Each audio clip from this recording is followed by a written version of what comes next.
down here. I mean, there's part of me that hates this game. I said it every year, but you got to give Kampe credit, man. The time he's put in there, the job he's done, the different lineups he's had to play, the injuries he's going through. I thought the kid number 7, who's been out, Jones, the other Jones. I mean, this team's going to be damn good in that league. I think it's going to be really good. Now we didn't come with the same defensive intensity the first half, and they caused some of it. Jeremy Fears, of all the people, when you talk about a guy that has 1 basket and really not as many assists as normal, 4 assists, I thought he won us the game just because of the job he did on Cole, and he asked for him at halftime, and I said sure. And that was the difference in the game. You know, we had some other guys that played pretty well. Booker, of course, came in. Jackson gets another double-double, which was really big on his part. You know, I just didn't think we had the same zip.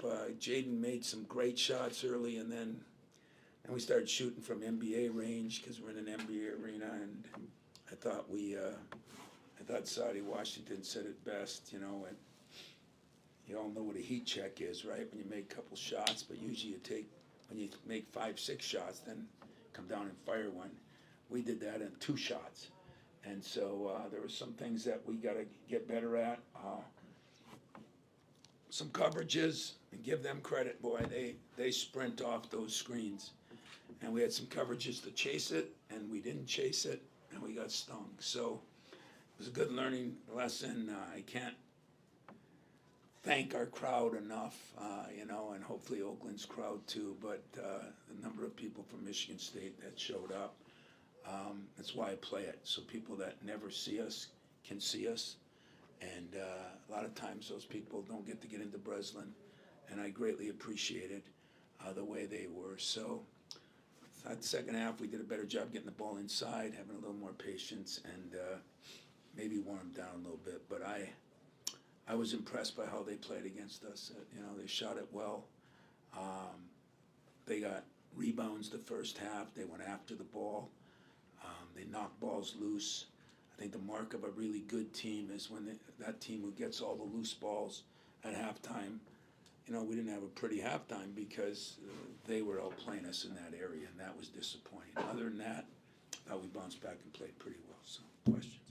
On that stretch in the second half, after they cut it to 3, where Jaden was attacking off the wing and Jackson was getting some buckets down low, really seemed like a pivotal point.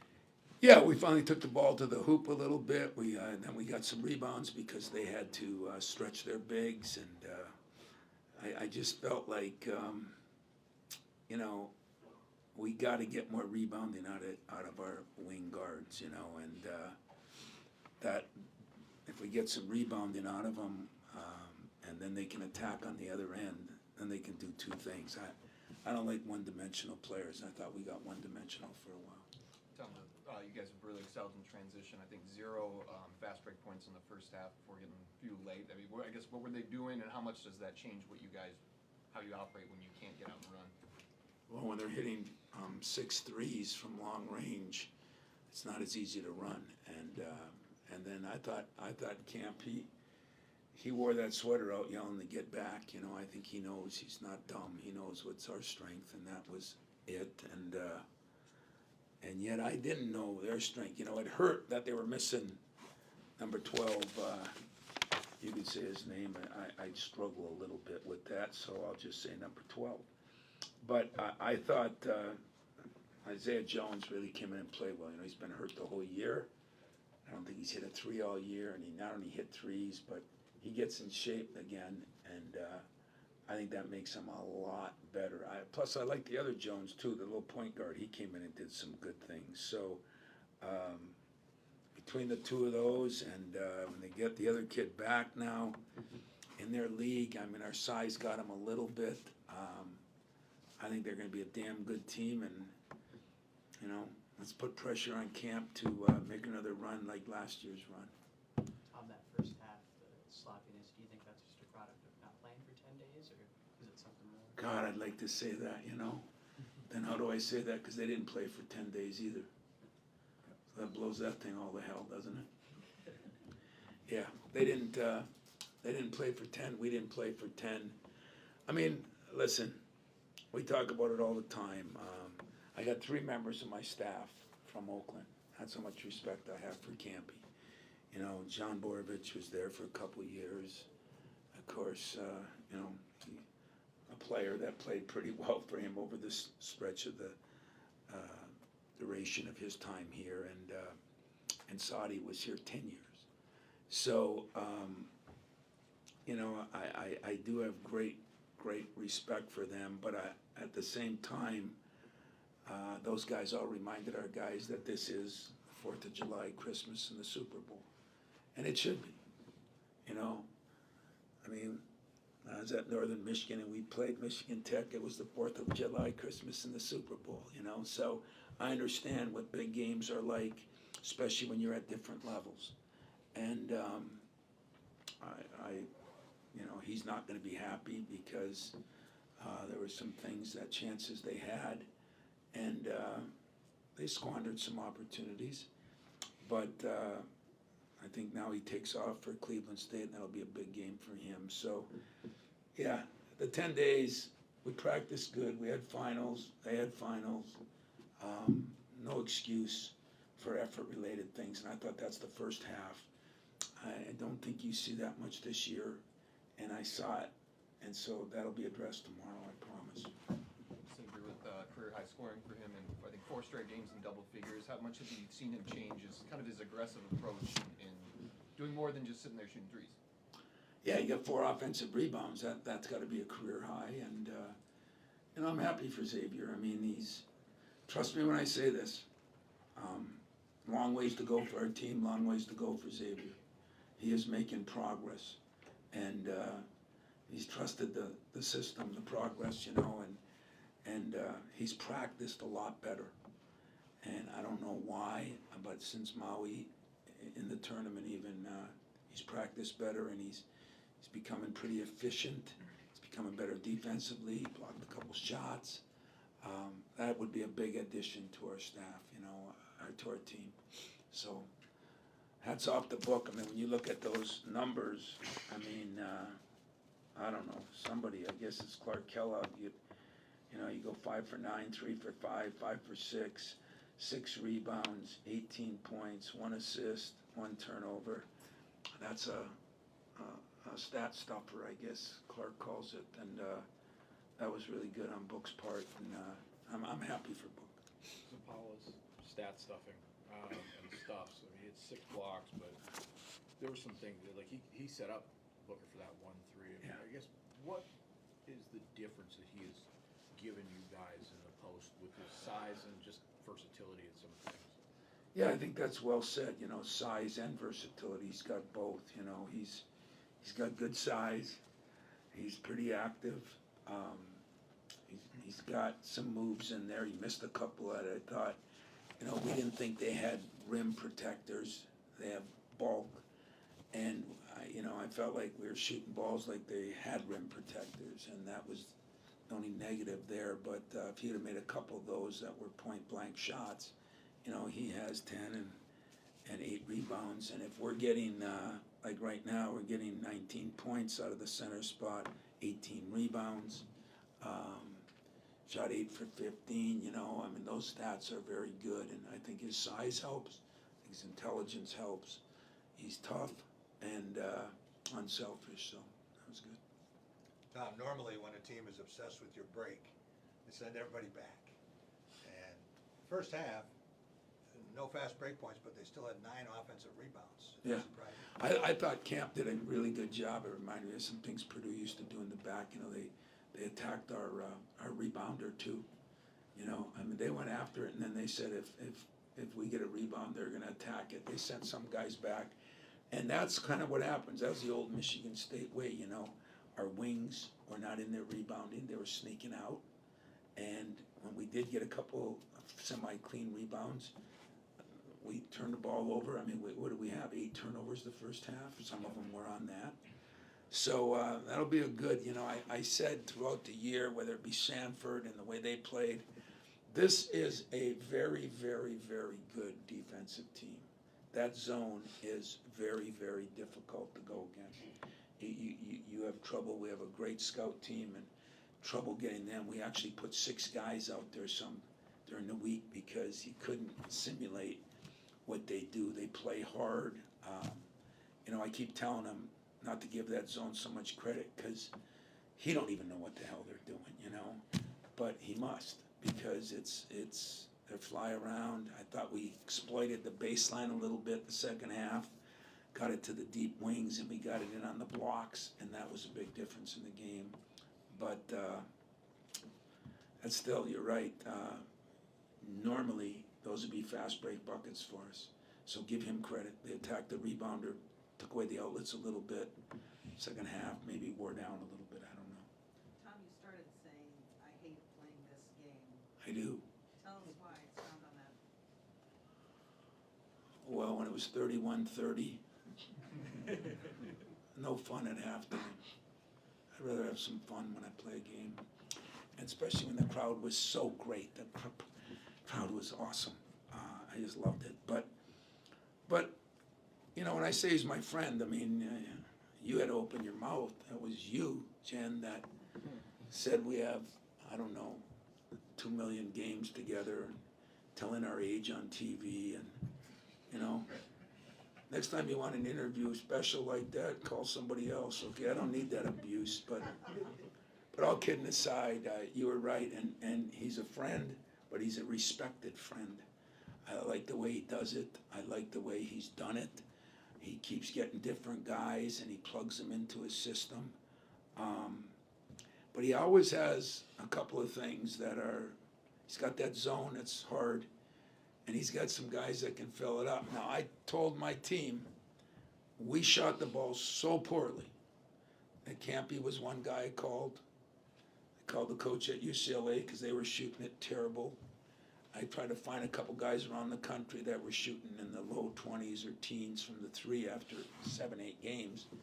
These guys are one of them. And I kept saying, he's not going to let them take those shots if they're not good shooters. And sure enough, that first half, they shot the lights out. And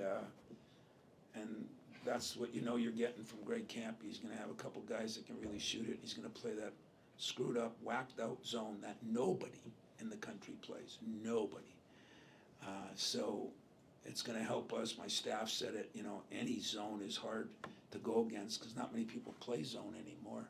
But his zone is incredibly difficult to scout, to practice against, and then to play against. Got time for one more here. You talk a lot about the ability to make memories in a footprint. What did that bucket mean for Nick?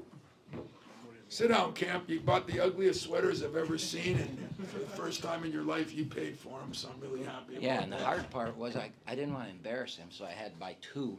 So I didn't give him a shirt, one that was too small. I gave him a small and I gave him a double, and I knew he was going to wear the double. But That's what you get, man.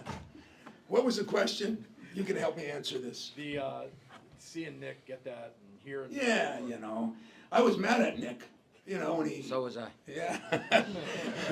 But I mean, Nick Sanders has played so much better this year. He runs our scout team. He's phenomenal. He's the new Matt Ishbia. I mean, he really does a lot of things. And then he went out there and he just looked like he froze, And so the second one was better. But I was just saying, why do you think you didn't play as? I'm going to interview you because some of these guys they're not that good anyway. So why do you think second half? We wore out, and Yeah. not having. Yeah. And I'm not saying we're going to win because of it, but our best rebounder and second best scorer got hurt.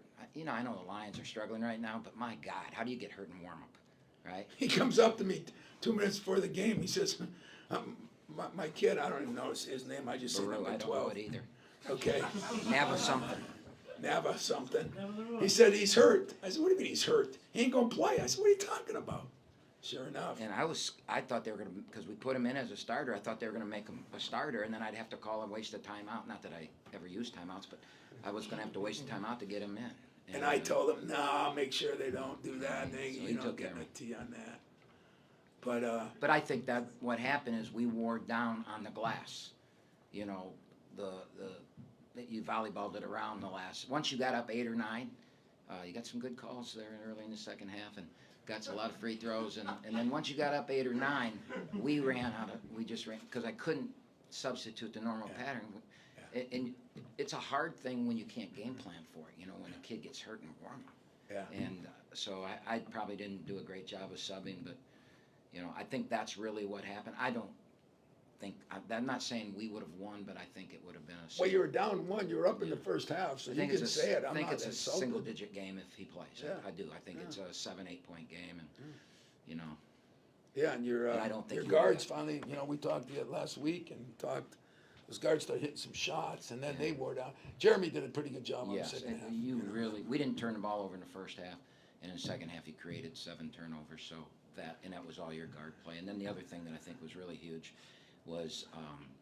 For us, was getting Isaiah Jones back. I haven't had him all year, and he got Good back. player, He's first one of our thing. best. I mean, he was a starter on my team last year. That was, you know, a top 30, 40 team in the country, and he's back. And he gets us so many extra possessions. First thing I said to him walking down there, number 7. I couldn't remember. The reason I looked funny at you is I was thinking. He doesn't remember names. Who's number He 7? doesn't remember numbers. I don't even And remember Jennifer, by heart. you think I'm as old as him? I'm not. 69, So, you're both 69. Yeah, but he's 70 next month. Oh, he's a year old. boy, He's a year old. This is- 11 months. I come down here and I get roasted. But you always win. Not, yeah, but you know what? I have, and I keep asking myself, if you're in Vegas, the odds are against me because they've played us well 99% of the time, and but I'm happy for you. I think you're going to be really good, and I'll get out of your hair. And One quick thank you question. guys. Yes, sir. Have you ever seen the coaches wear the exact same shirt in a Yeah. game before?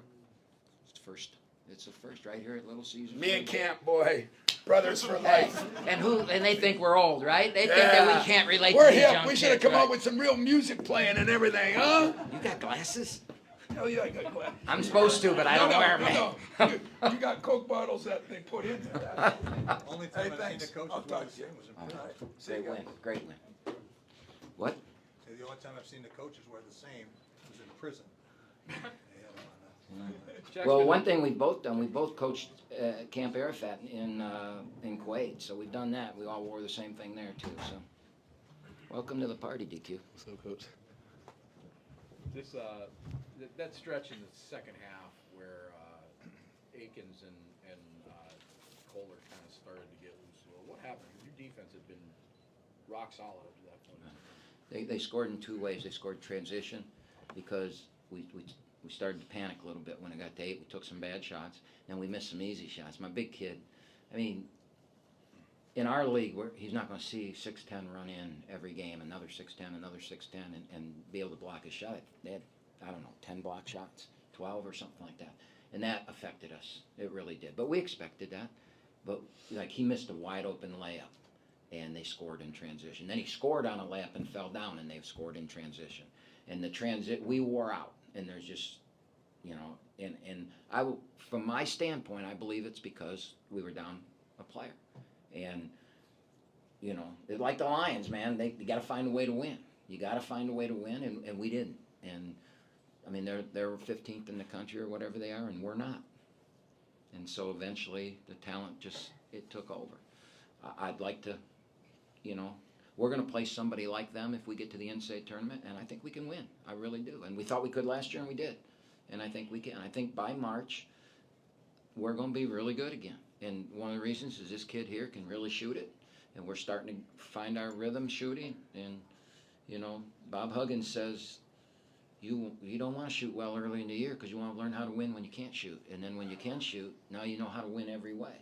And that's what we're going through right now. Getting Isaiah back is huge. We're going to start making shots, and you know, we still got Arkansas, Loyola. I mean, we still got a lot of big-time programs to play, and we're going to continue to get better. DQ has 5 threes in the first half. You go in down 1. What are you thinking, and what did you say? Well, I was a little upset because I thought we should be up 3 or 4 because we got 11 new guys, and we ran some sets where we missed guys that were open, and we put our head down and we predetermined what we were going to do, and that you can't do that. But with 11 new guys, it's hard to learn. I mean, they're trying to learn the most goofed up defense you can play. All right, and they're trying to run sets, and that's a lot to learn for new guys, and so it takes some time. And I just, you know, we went over the mistakes we made. We told them if we don't turn the ball over in the second half, and if we rebound, we're going to win. That's exactly what I said, right? That's We right. don't turn it over. We had 1 turnover at halftime, and we had 9 offensive rebounds, and they had 8 at halftime. That's the game. And if we hadn't made a couple stupid plays, and if we'd made our free throws, it was one point we shot 29% in the first half. So it wasn't that we could. Now he was something special, but the rest of us, we didn't do anything crazy. And then the other thing I said to him is last year against Kentucky, Golke went nuts in the first half, and Trey Townsend quietly had 14 points in the second half, and that's why we won. You know, everybody thinks it was Golke, and it was. All right. But Townsend, we got to have that somebody else. And I talked to the rest of them. Somebody's got to step up. DQ's going to keep going, but somebody's got to step up. And that was the whole conversation. It was never anything except we're going to win this game. And I told him, you know, we've lost this game a lot of years and a lot of close ones, and there's a lot of Oakland former players sitting watching this on TV wondering if this is the year. And I was just trying to motivate them. You're guys wondering what did you learn about your team tonight? We play hard. We play through whatever's going on out there. What good, the bad, the ugly. We keep playing. You see, we kept playing to the buzzer went off. We still had guys in there trying to get a layup. So I think we figured out that if we lose a guy like we lost Buru, game time decision, somebody can step up and play in his position like Dame did. Dame didn't even know he was starting. He came out and he played solid the first 4 minutes. So Yeah, he's got his first start. And it was, I told him while they were lining up to call the starters, I go, hey, you're starting, and don't wet your pants, please. Greg, I was wondering what you thought of Booker, Xavier Booker, from what you saw from him last year to a guy. He played good against us last year. If you go back and I look at the can't even stats, if remember, you go to be back and look at honest. the stats, probably his best game last year was against Oakland. So I saw the same thing I saw last year. You know, we lost him. The two things that we felt to win the game, that if they had to play against our defense, we're going to win. And we feel that against anybody in the country. We felt that way at Kansas, that if they have to go, but we got to stop transition and rebounding. In their transition, they shoot the trail 3. They're so good at getting to the rim that you almost have to use 2 guys, and then the trail 3 guys open. And we lost Booker 2 times in a row in the trail 3. Second half, we took it away. First half, that's what kept him in the game. He hit maybe 2 or 3 threes in the first half where we could have had a 6 to 8 point lead. And it's a different game. So I think he was a key factor in the game. And then their guards' defensive pressure in the second half, I think was the difference. And I think I told Tony before the game, I said, this is going to be the best defensive team we play all year. And how do we handle it? And we were great. 1 turnover in the first half. So, you know, it's still December, and we've got a long way to go to get better, and we will. And I think the history of our team is that we get better, just like Tom's team's going to get better. You know, they call him Mr. March for a reason, and both those teams are going to get better. I like both teams. I think we're going to be really good, and I think his team's going to be really good. Greg, when you've got a defense that beats Calipari, nearly beats North Carolina State, drives Izzo crazy every year, why doesn't somebody else play it? Well, I think a lot of people are afraid to play zone because the fans think that you can't coach if you play zone. Seriously. I had my athletic director, I had the basketball 101 through a lot of that stuff. You know, this is why we do it. This is, you know, we've got 14 Power 5 wins, and it's because of that zone. And I will tell you this, I got an email yesterday morning that my Champion Products, my 1-1-3 zone defensive video is the #1 selling video in America right now. So maybe people are trying to figure it out. I don't know. But I get a lot of calls on it. But I just think a lot of the fan bases, you know, Boeheim got killed for playing zone his whole career because they didn't think he could coach. You know, he can't coach, so he just puts athletes out there and sit in the zone.